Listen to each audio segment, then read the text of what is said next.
topic because I think it's not surprising if I tell you people might behave differently if they're being watched. And we are all being watched online.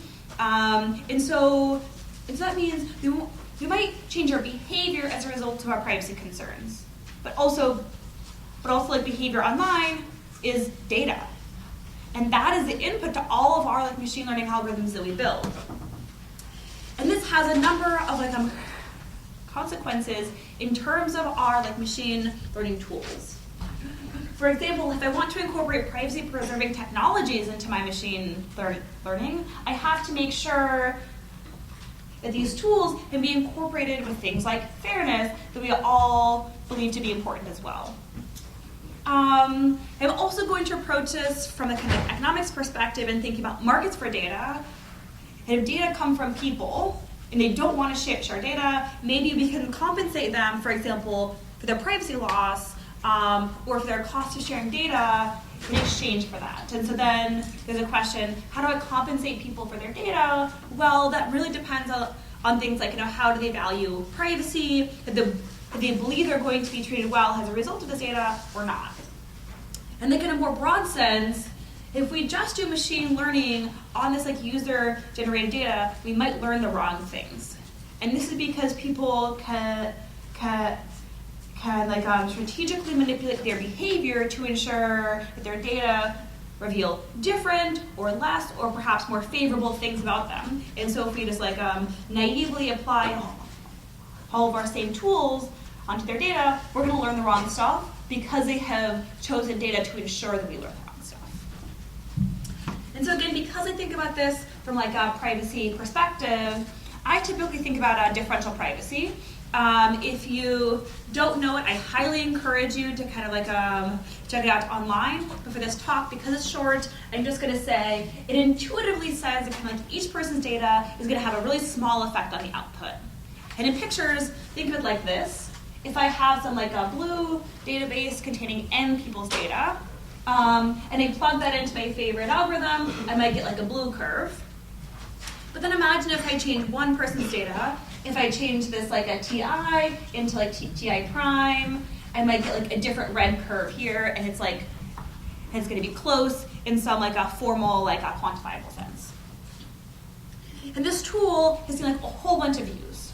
First of all, it ensures privacy because it says I'm really not learning from your data, I'm learning from the population, and in fact I would have learned about the same thing even if I hadn't ever seen your data. Like in a much more broad sense, it really is like a stability notion of the type that we like in our machine learning. It says if I perturb my input by some small amount, I'm going to get out about the same output. And so this ensures that we have things like, generalization, machine learning, statistical validity. As we analyze our data, things are going to be robust into outliers. On the econ side, it's been known to induce things like truthfulness in games. And as we talk about buying data, it can actually give us lower cost of purchasing data because I'm saying, I promise I'm not going to exploit your data, can I have it for less? And the answer is going to be yes.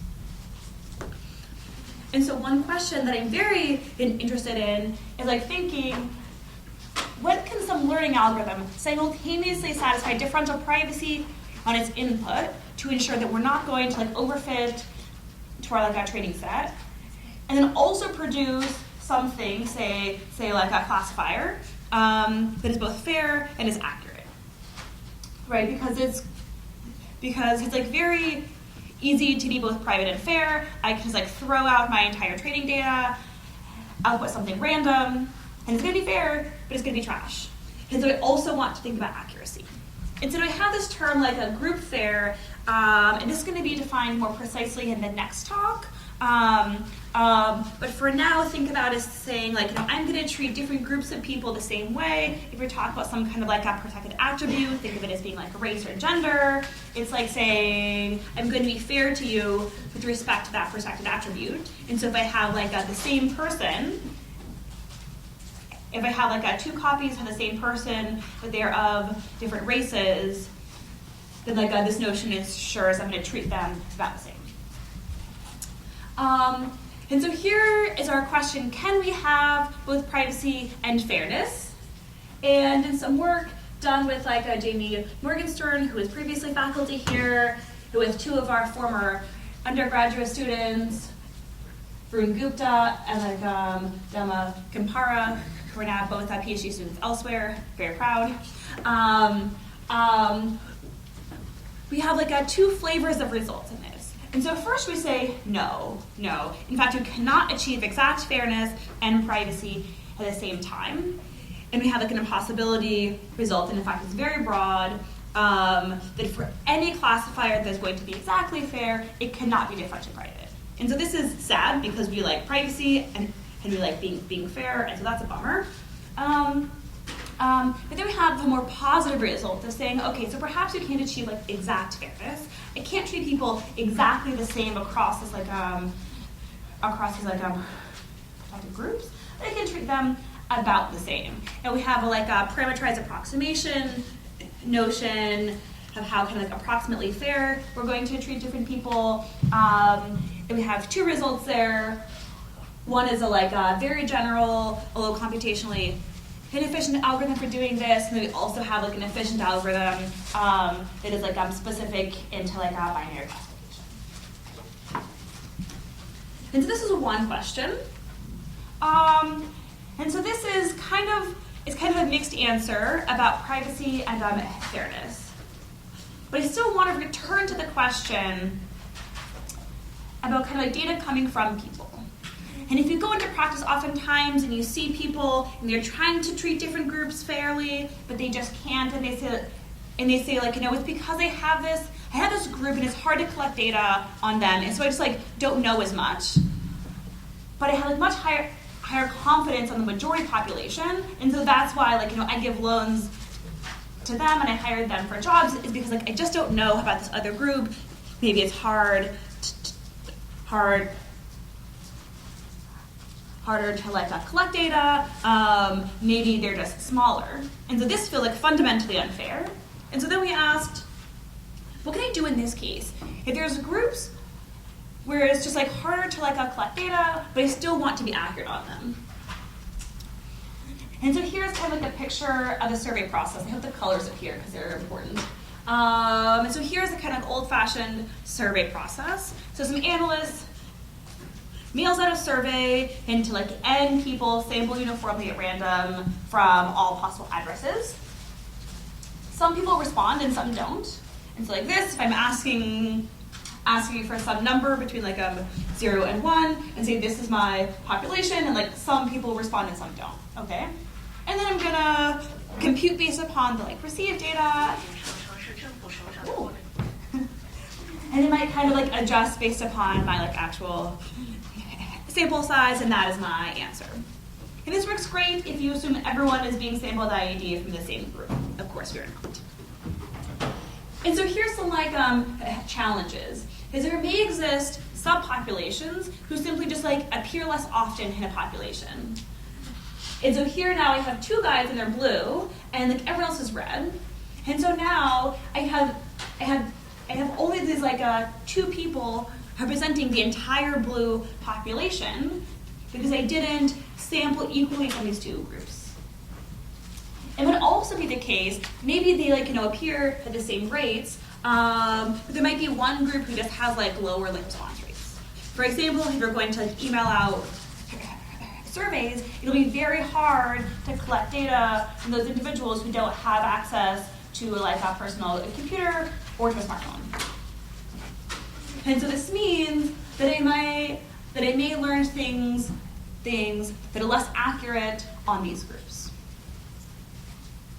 And so this is some ongoing work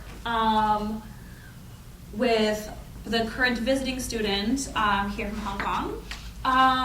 And so we model response rates using an individual's cost for sharing data. And so we say formally, why is it harder to sample these people? Maybe it's because they have a higher privacy cost, and it costs them more to share data. But I can offer them payments in exchange for that data. And so now if there's these groups that are rare, or they're hard to find, I should probably pay them more. Or equivalently, if there are some groups who experience higher privacy costs for sharing data, maybe I should compensate them more. And so the goal is to design compensation schemes for this data collection process that is going to result in some fair learning outcomes once we propagate through different samples into my machine learning algorithm to ensure that I have the same accuracy across different groups, perhaps subject to some constraints, for example, maybe a finite budget. And so that's goal one, is I get to say, maybe I should collect fair data sets in the first place. Alternatively, I might say, maybe I can learn about this population without actually explicitly collecting data from them. Is there a way that I can collect a whole bunch of data cheaply on the red group and then kind of understand how those findings are going to transfer into the blue group? Do they have a different mean, for example? And then I only have to shift things along that mean. And so this is ongoing work. I'm trying to figure out how to solve this problem. It kind of incorporates fairness, learning, economics, and these are the kind of questions I like. So next I'll turn it over to our next speaker. I think Deven is going to introduce her, to talk more specifically about these kind of group fairness notions and about problems in practice where they arise.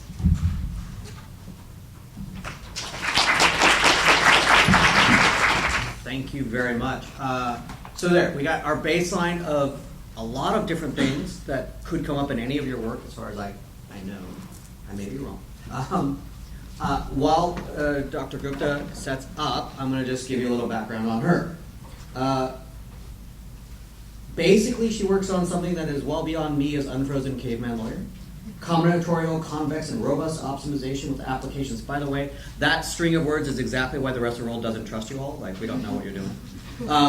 But it's online learning, data-driven decision-making under partial information. That starts to get really interesting for those of us who are not computer science and math people, because we do understand a little of, I don't have enough, but I'm trying to understand what to do, right? And with that, I'm going to hand off.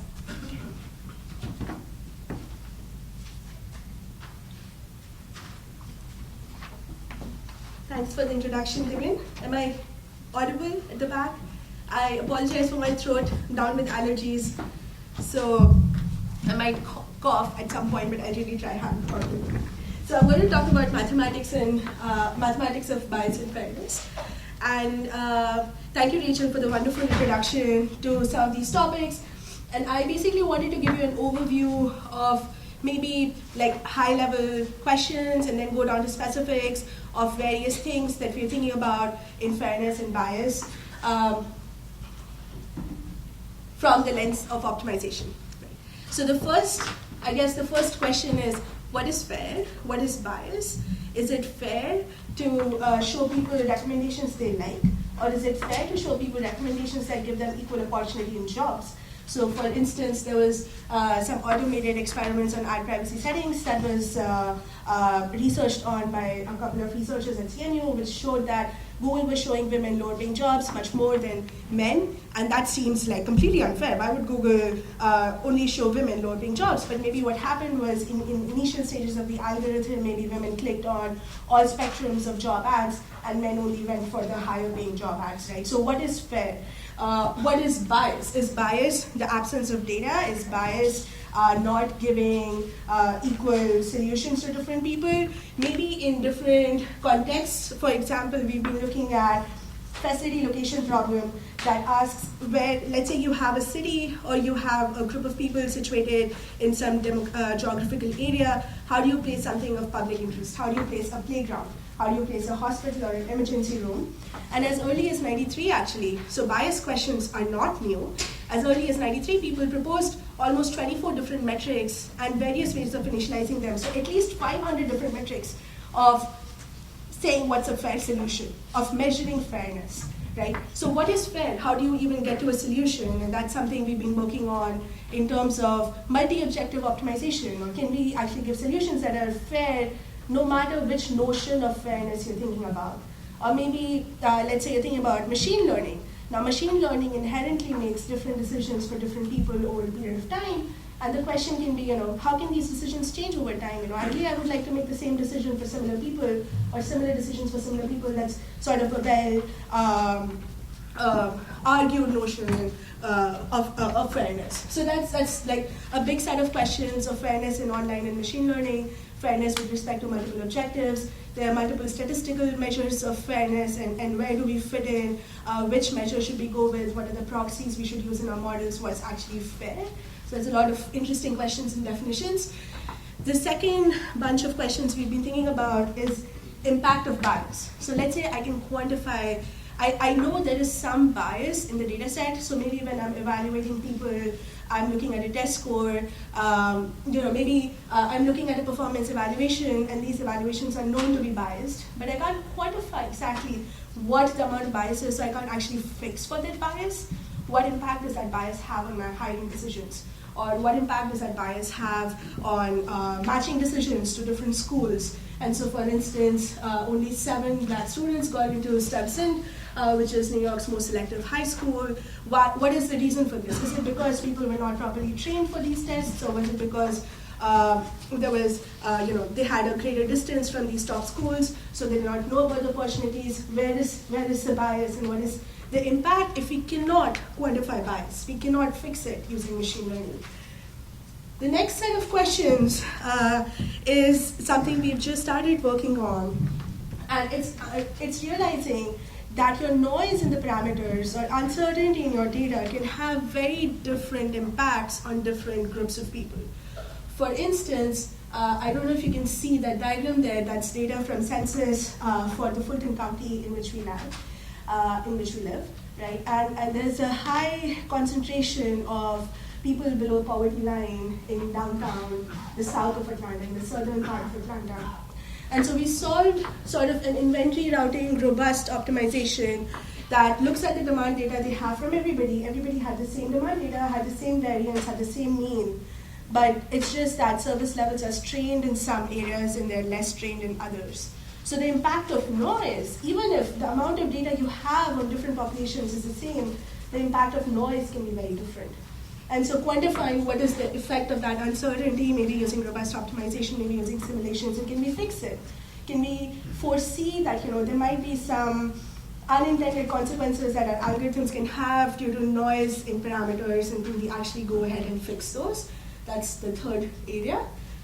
Gameability and adversarial behavior. So Deven already mentioned about EU's GDPR that actually requires any algorithm or any automated system that makes life-changing decisions for people to be explainable to them. So in particular, we've been thinking about hiring. What if an employer told a group of people that I'm going to hire you if you have these credentials? What people would do is invest some resources and maybe try to fudge their application a little bit towards getting more hired, right? So how much information can an organization give about their algorithms so that people cannot game the system, or they can game it in anticipated ways, but the organization doesn't lose much, so that there is less fear of transparency and we can sort of move away from the black box algorithms and so on. So that's the fourth one.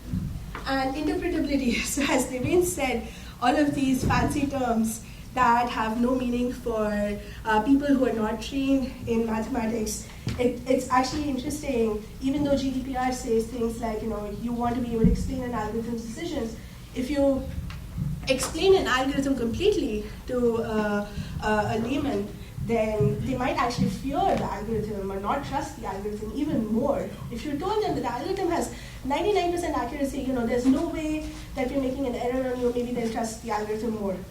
So these decisions actually become these considerations become even more important when you're dealing with very important resources like organs. So in the US, if you have an organ donor and they die, then that deceased organ donor becomes a national resource. And there are policies that work on, so transplantation policies that prioritizes some patients over the others and distribute organs along those lines. And so understanding what these policies are very important for people who are donating organs, for people who are receiving organs, and for doctors for explaining to their patients that, if you smoked a cigarette today, that's the cost on the organ transplantation list that you're going to have to suffer. Or even in the policies, do they prioritize giving equal number of kidneys to different demographics? Should they prioritize efficiency, that people get kidneys as fast as possible, maybe put people less on dialysis, improve the quality of healthcare? Is it like which population should they prefer more than the other? What is the cost of not preferring anyone? How do the blood types come into play? So they're very interesting questions, and they're actually 5 different axes on which kidney transplantation policies are being measured and analyzed. And so interpreting algorithms in the sense of the impact that they can make on populations and on actual distribution of critical resources is another very important area that we've been thinking about. So having said that, let me show you an example of the kind of work we do in terms of just getting all of this into math. So a lot of times I have these debates with my colleagues that, but how should things be distributed, or how should people be evaluated? These are ethical questions, you cannot put maths in them. But so let's go over a math example. So think about hiring or school matchings where you're trying to evaluate people and hire them, or evaluate students and match them to schools and look at their school preferences and match them to the top schools. What we consider is a group-dependent bias. So maybe there's a set of students who had the right resources in life and they were able to report their true potential that they were capable of. And maybe there's some other students who did not get the right resources in life for whatever reason, and the potential that was observed was beta x, where beta is something less than 1, so it's something smaller than what their true potential is. And then the question is, how can we still compete with the optimum in the unbiased world? So what if, at some point in afterlife, God told us that, this person actually had this true potential, could we actually make any guarantees that, irrespective of the bias, actually we were close to the optimal solution, we could sort of fix our algorithms and not make a biased decision. So the first step towards that is quantifying what is the impact of this bias. So in the sense of,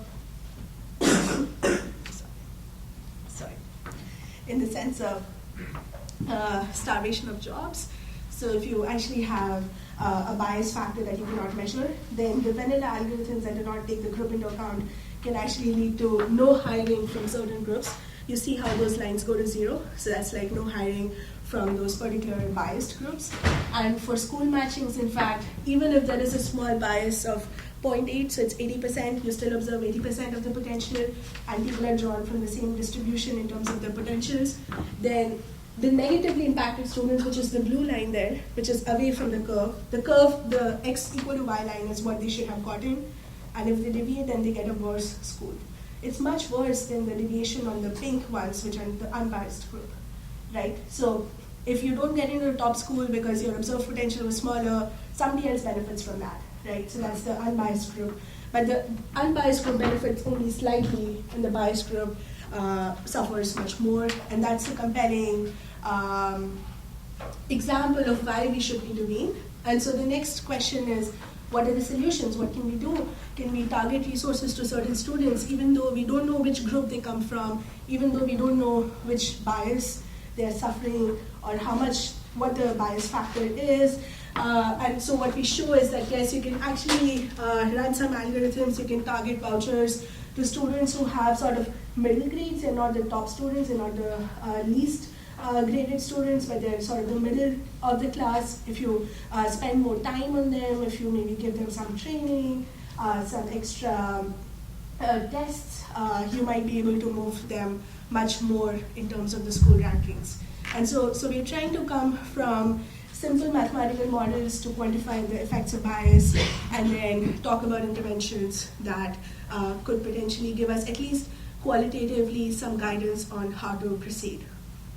So with that, I'm going to say there's a lot of opportunities to collaborate, irrespective of the departments you're coming from. So at least I have some ongoing collaborations from math. There could be collaborations from CS, from biomedical in terms of the health data sets, from ISY, which is my home department, from CSC, where you have human-computer interaction.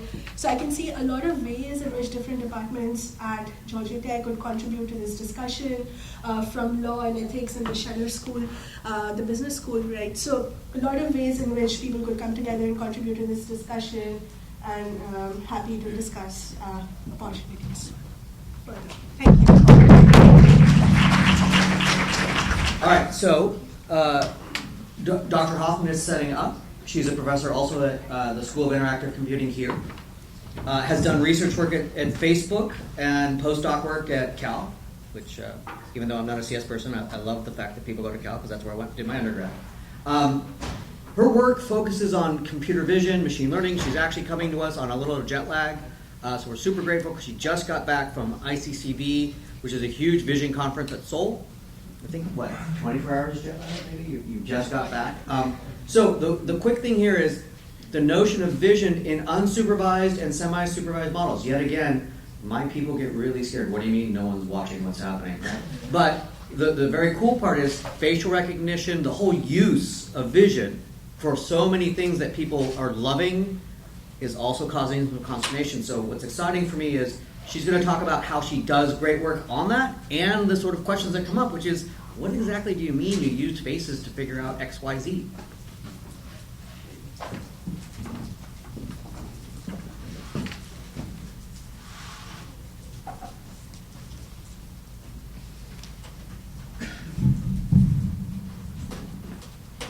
Okay, hi everyone.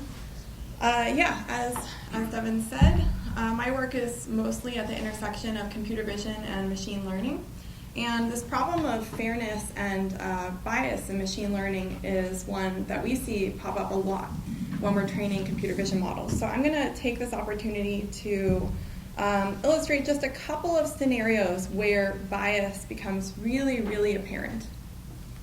So to get started, I want to first think about the standard pipeline that people use when they're training machine learning models. So we start out by collecting a whole bunch of data. And then if you want to use standard supervised learning, the next step is to ask people to annotate this data. So let's say we're trying to recognize dogs. We'll pull out all of the examples here and make sure that they're labeled correctly as a dog. We then train a model that's able to take as input these images and produce as output the annotations that the people provided, like dog. Well then, the last step here is that we want to validate our models. And this is where the key problems pop in that relate to fairness and bias. So I want to focus a bit on how it is that people tend to validate their models in machine learning and then specifically in computer vision. So let's look at this example. In computer vision, we love benchmark tasks. Benchmarks are where you've collected a set of data and everybody works together at solving this same problem. So here we have this ImageNet task. ImageNet is a very large database that tries to solve the task of image classification. So in every image, there's one object, and the goal of the algorithms is to be able to reproduce the object label that people have annotated for each image. ImageNet is huge. It has millions and millions of images. And the basic challenge task is to recognize 1,000 different object classes. These are things like different breeds of dogs, whether you see a cup, a chair, a table. These are kind of things that, even in some cases, very fine-grained categories that even people are not necessarily very good at recognizing unless you're an expert in a particular discipline. But in any case, what we have is we have access to these millions of images in this 1,000-way classification problem. And what we found over the years is that we're able to produce models that are increasing performance to such a level that this challenge is no longer even offered. We can, on the test set from this ImageNet data set, we can recognize these 1,000 categories with near perfect performance. So this seems like really compelling news. This seems like we've somehow cracked the code and we've solved this problem of recognizing these 1,000 categories. But it's a little bit deceptive to just consider recognizing things within a static data set. So let's think about taking that big model that got near perfect performance and asking it to recognize this dog in this video. And it turns out that that huge ResNet model trained on millions of images can't recognize this dog at all. So why is there this huge discrepancy in performance between what we saw on the held out test set on ImageNet versus what we can recognize in this simple video? And this is really a problem of dataset bias. So what we have here is that we have trained a model to understand the concept of dog using only examples from the ImageNet dataset. ImageNet was collected by scraping social media sharing sites.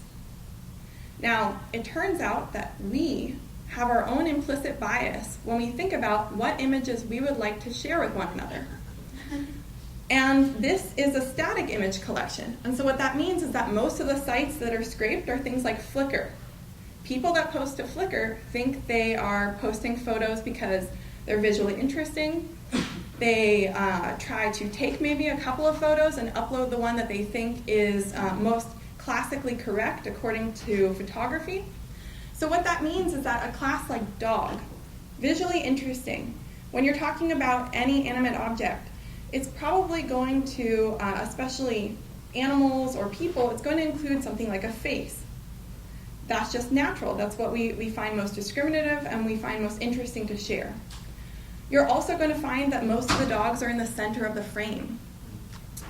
You're also going to find that people probably took care to post the photo that had nice lighting conditions, that had high resolution. But now we think about what's the bias that people would decide to post when they're using a video medium. Well, with video, you're oftentimes trying to share an interesting action, like that dog running. And you're going to have a very different bias. So here you might be confronted with lower resolution frames, motion blur, and a wider variety of poses than you saw in that still image database. I can't really imagine somebody taking that last photo and posting that on Flickr. But the result of this is that you have this huge performance drop. So this is just an example about dogs. But a lot of our algorithms are being used for recognition tasks that relate to people. So let's think about how might this issue of bias become a real problem when you have certain subpopulations that are not represented in your original data set that you train with. So one such example that really studied this particular problem was this work called Gender Shades. And this work tried to understand how well you could recognize the gender of different people along different axes of skin type. They collected a data set which looked at photos of people from parliament across different countries, some from countries that historically have darker skinned individuals and some from countries that historically have lighter skinned individuals. And the idea here was that because they were collecting photos of people who are in politics who oftentimes have headshots, you can really get photos of people in almost the same pose. So you've kind of removed some possible confounding factors here and collected a set of images to be able to recognize gender just across these different skin type variations.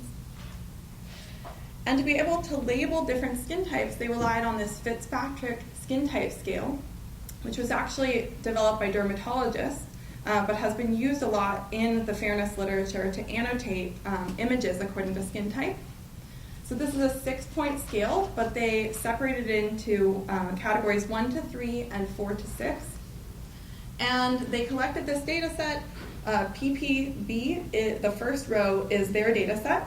The main highlight here is just to state that the data set that they collected had more of a balance across skin types than prior data sets. So it might be a better representation for analyzing how models perform across this variation. They also had better balance across gender. So their data set is this bottom row, and it's being separated out both by skin type as well as by gender here. And not surprisingly, when they took 3 different off-the-shelf image recognizers and tried to apply it to this data set, what they found is that darker-skinned individuals had lower predictive performance, and darker-skinned female individuals had the worst.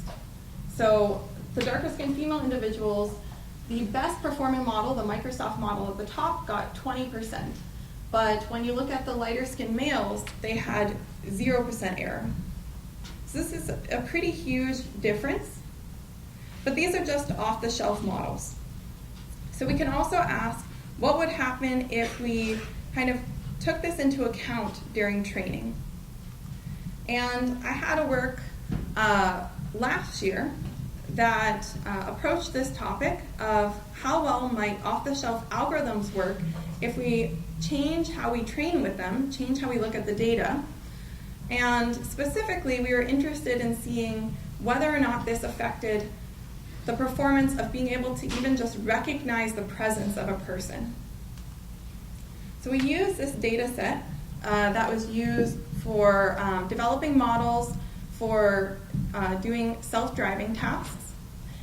When you're trying to develop a model to run on a self-driving car, you better hope that it can recognize pedestrians. And you also better hope that it doesn't unnecessarily bias against a particular subpopulation. So the first thing we did was we took this off-the-shelf data set. This data set is one that's widely used for developing models for self-driving, and we just annotated it to see what is the distribution of lighter skin versus darker skin individuals using that same Fitzpatrick skin type scale. And the red line is the lighter skin, the blue line is darker skin. You can see that there is a huge bias in this data set towards lighter skinned individuals. And not surprisingly, performance on lighter skin versus darker skinned individuals shown here, let's see if I have shown here, there's also a difference in terms of performance. And we tried different techniques, different ways of removing confounding factors, different ways of understanding whether or not there's some extra bias in the data that maybe some individuals appear more often at different times of day, maybe some individuals appear more often occluded. And we tried accounting for those different factors, but we still saw that this bias persisted. So one thing that is very important to understand is that if we are developing models without having bias as a first-class citizen during the initial training phase, then we're kind of doomed to repeat this failure of collecting data sets that have too few examples of the particular underrepresented subpopulations, both to be able to train them effectively, but also to be able to even evaluate effectively. We have so few examples that it's unclear what statistical claims we can make about the performance of our current models. It's also unclear whether or not simple techniques like rebalancing the data is going to solve the problem. We heard from the previous two speakers that sometimes, even when you have equal number of examples, they may appear in different formats that may unnecessarily, again, bias the performance of the end model. And lastly, at least in terms of computer vision, oftentimes there's a possibility of having different types of sensors. And it's unclear whether or not we need to go back to the drawing board and think about whether or not the sensors that we are using are unnecessarily biasing certain people. Okay. I just want to briefly shout out to one other form of bias that came up very recently. And this one is thinking about instead of understanding the bias of representation of people themselves, what about the things that people interact with? As we go on moving forward, we're going to see that the algorithms that we develop are going to be used to improve people's lives, improve different aspects of your life. And if those aspects are going to be biased, then that becomes very difficult when our data sets, again, are overrepresenting certain geographic regions. So this is a map taken from this paper that's on arXiv as of June this year that shows that the current object recognition systems have very biased performance at recognizing everyday objects as they appear in different geographic regions. So the main takeaways from what I've shown you today is that first and foremost, I want to convince you that data is really a very, very important part of this puzzle. And we need to be thinking about how we're collecting the data, and we definitely need to be thinking about how we are evaluating our models with different types of data. The idea that you can collect a static data set, randomly pull out a subset of it, and use it as your only test set is flawed, because any bias that you had in your initial training set is going to propagate to that test set. So it's really important that we analyze the performance of our model across a variety of different data sets collected with different biases. And then my last closing point is that I feel that a lot of the bias work today is really taking a reactionary approach. After we've trained a model, after we've collected a data set, we then think about what are the potential types of bias or the potential subpopulations that we would like to analyze for bias. We then go back and annotate that data and evaluate our models along those lines. But I think that if we really want to develop models that are going to be fair, we need to have a more proactive approach. We need to be able to develop mechanisms that can anticipate different forms of bias and analyze our algorithms before we get to the stage of deploying something and finding out that it negatively affects a certain subpopulation. Thank you. So I want to reiterate, believe it or not, everything you heard is pretty cutting edge right now. The Stanford Human-Centered AI Conference had absolutely everyone there, leaders in their fields, talking about exactly what these three professors were talking about. And especially, I think the wrap up there hit something that when I said people don't trust, it's this honest approach to what you do and the new leading edge of scholarship that we're seeing that is changing the way people understand CS, right? It's being honest, not over-claiming, because there's way too many rewards for that, and saying, yeah, we got to actually think about what do we do to start, right? So as a side note, I spent 2 years at Google as academic research council. What that meant was I was reaching out and trying to build bridges between CS folks and between policy folks to try and get people to understand each other. And so often it was great researchers who just didn't know. To be fair, some might have, but a lot of times it was exactly what you described at the end, I think. Oh, well, this was cool and it worked. Of course it was a tiny data set. That's what I was doing because I got this really great nudge in detecting something. And then it gets launched, as you said, to the world. I mean, some of the things quickly, I'm thinking about the work on the facial recognition, right? Like, frankly, part of me wonders how this actually highlights future research. For instance, the scale itself is a funny scale for skin tone, right? Because it's actually about, do you allegedly sunburn?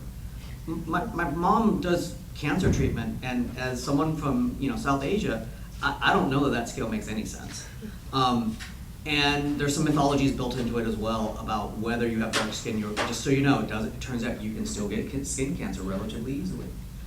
So there's already things that it's like, well, that's cool, but hey, we should probe that too.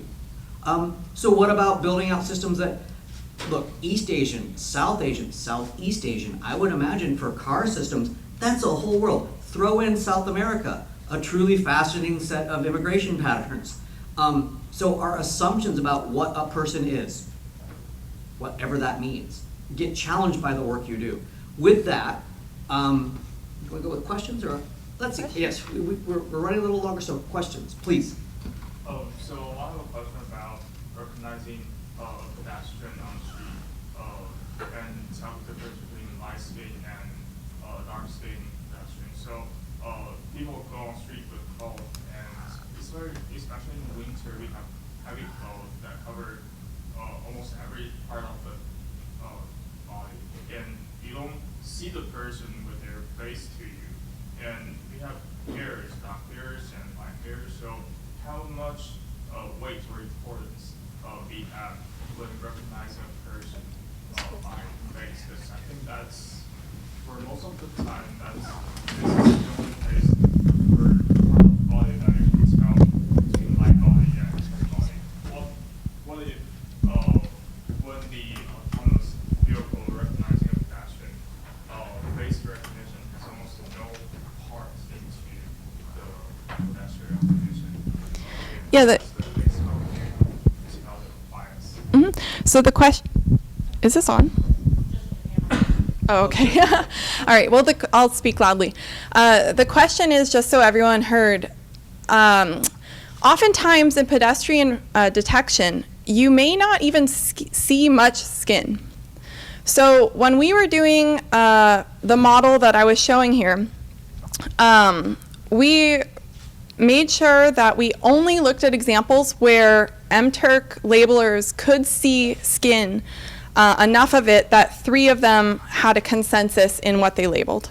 But I think this brings up an interesting question, which is that now we've removed a whole bunch of pedestrians from the equation where there might be bias there, but we just can't detect it.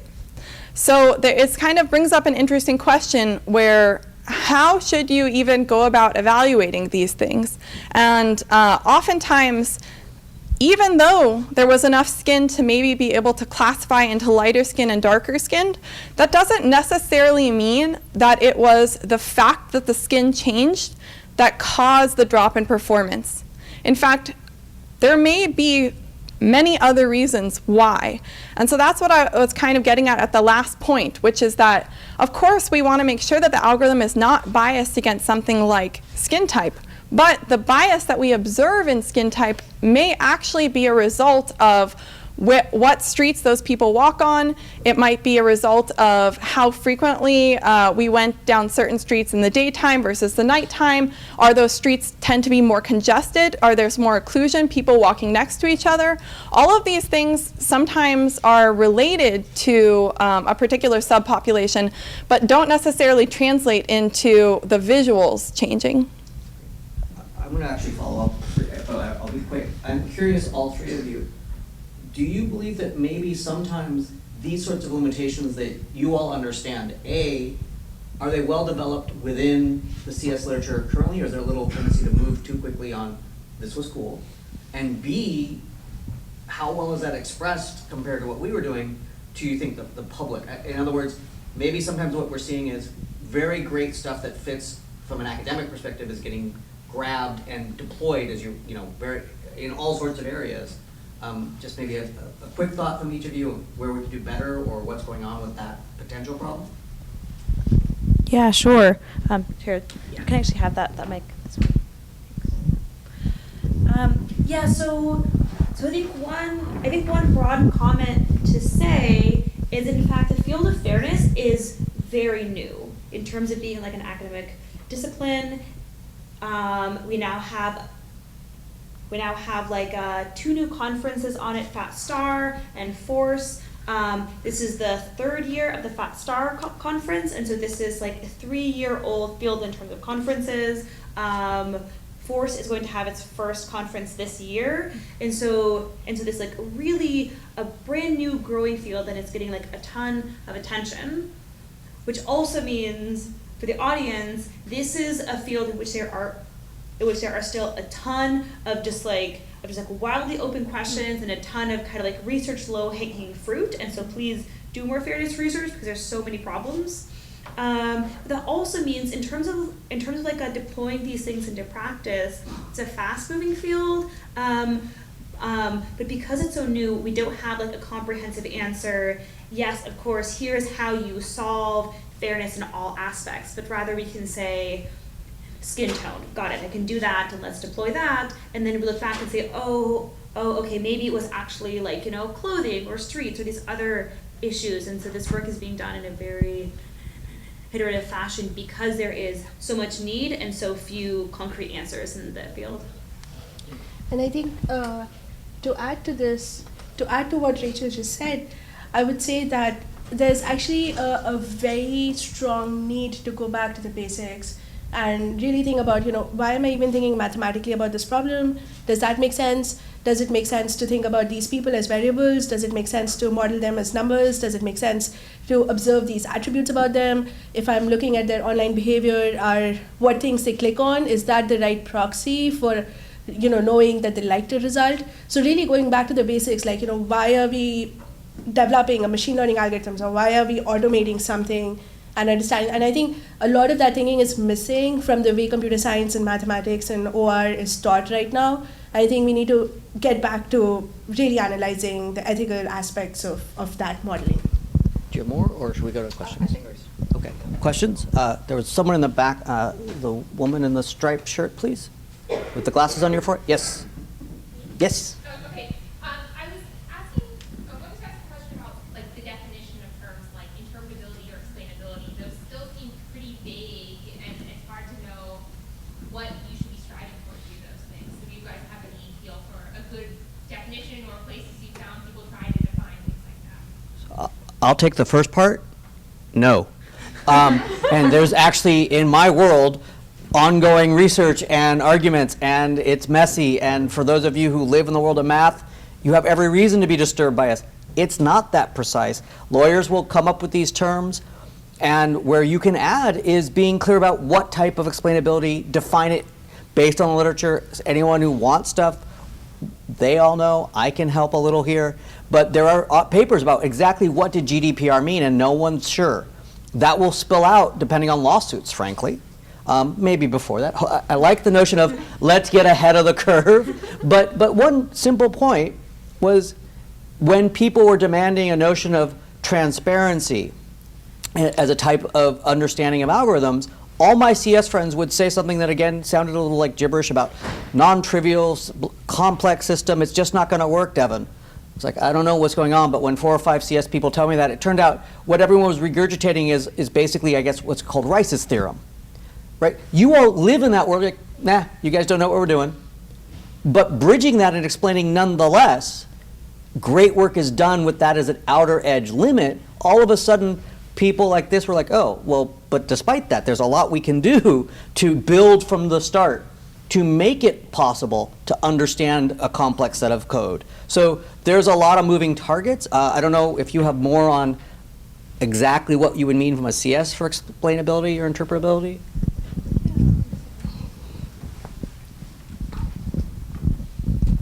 Yeah, so I completely agree with that fantastic point, which is that we don't have a concise, formal mathematical definition of what it means for something to be explainable. That'd be great if we did, but it feels far away from that right now.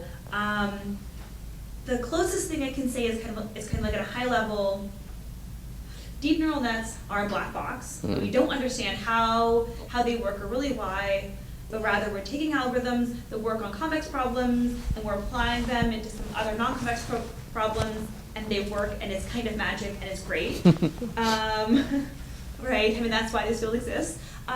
We also can't go back and tell a person, I predicted that I labeled you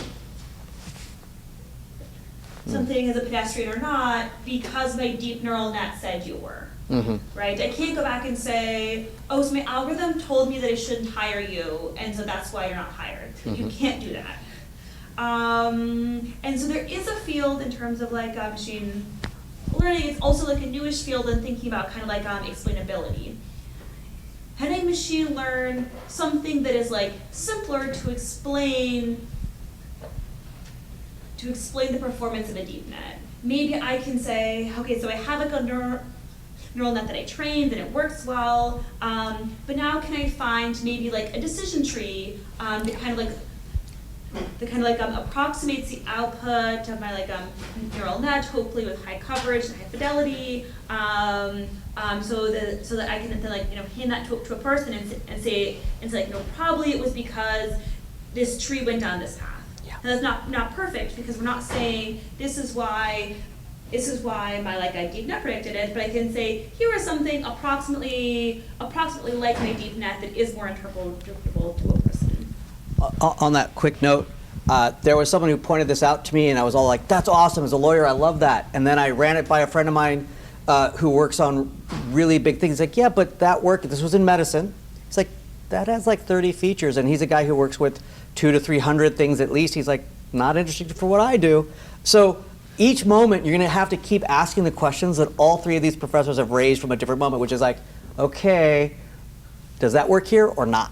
And what's my limit? But I just wanted to add one small point about this idea of explainability. If you work in the field of training deep nets, please don't be fooled into thinking that because you can get another deep net to output a paragraph about your image, that it means that you understand. I've seen a lot of work that takes that type of approach, and it sounds intuitive and it sounds exciting to be able to read a sentence or a paragraph, but you find time and time again that just captures language correlations. So I think that as we move forward, we need to think more about explainability and interpretability. Some people look at it in terms of proxy functions. Some people look at it in terms of dissecting the model itself and seeing what auxiliary tasks to perform. But at the end of the day, we can't get around the fact that we need better validation schemes. We need to make sure that to the best of our ability, we have stress tested the system. okay, we're at basically the end, and I'm excited to see a lot of questions. I think we have, what, 1 minute left to 1:15? Is it 1:15? It's 1:15. I think we have to be polite to the room. Please, one of our professors has to run because everyone, as you know, at Georgia Tech is busy, busy, busy. Not that these folks aren't. I'm going to say, let's say thank you, and please hang out and grab people for your other questions. Thank you for coming. Pay attention. There's great work you're doing. This will make simple terms from what I told people inside Google. Build it with this in mind. It'll launch. It won't get pulled. And that's a big deal. You want people to use your stuff and use it well. Also, do take the ethics classes that some of us teach. Even though we're not math driven, we'd love to see you. Thank you.